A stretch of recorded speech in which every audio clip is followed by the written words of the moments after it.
Ça s'appelle Picopika. C'est un mini générateur pour les cours d'eau qui n'a besoin que de 10 cm d'eau pour générer de l'électricité. C'est l'invention de l'ingénieur japonais Mayasa Sumino qui a réussi à faire un design compact idéal pour les sites isolés. Il mesure à peine 1 mètre et ne pèse que 17 kg. Il est donc facilement transportable par une seule personne. Il est déjà utilisé pour assurer l'éclairage à certains endroits en profitant par exemple des canaux d'irrigation et il est aussi utilisé dans plusieurs écoles au Japon pour sensibiliser les enfants aux énergies renouvelables. T'en penses quoi? Voici une mini-éolienne pour les toits des immeubles. Ça, c'est le concept de la start-up française Wind My Roof pour générer de l'électricité en pleine ville. Elles se fixent sur les bordures des toits des immeubles pour capter les vents qui remontent le long des façades. Elles agissent comme des mini-centrales qui, si on les couple avec des panneaux solaires, peuvent produire jusqu'à 2100 kWh d'électricité par an. En plus de ça, elles sont bien plus discrètes que des éoliennes lambda. Elles sont fabriquées à 90% en France et on devrait commencer à les voir apparaître. Cette éolienne verticale utilise le vent du trafic. La start-up DVCitech veut transformer les autoroutes en source d'énergie.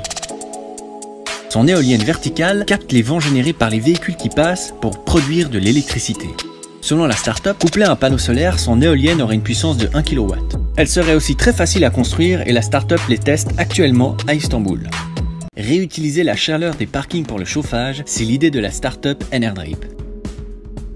50% de l'énergie consommée dans le monde est utilisée pour chauffer ou refroidir les bâtiments. Et 78% de celle-ci est tirée de sources non renouvelables. Enerdrip a mis au point une technologie qui permet de capter la chaleur des souterrains, comme les parkings, et de la réutiliser pour les bâtiments du dessus. 10 panneaux sont actuellement testés à Lausanne et ils couvriraient environ 30% des besoins en chaleur pour 60 appartements à la surface.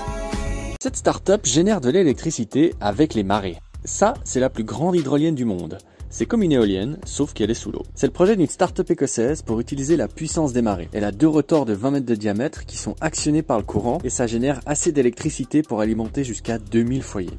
C'est ce qu'on appelle l'énergie marémotrice, l'énergie des marées. Et on estime qu'elle pourrait couvrir jusqu'à 2% des besoins en électricité de la planète.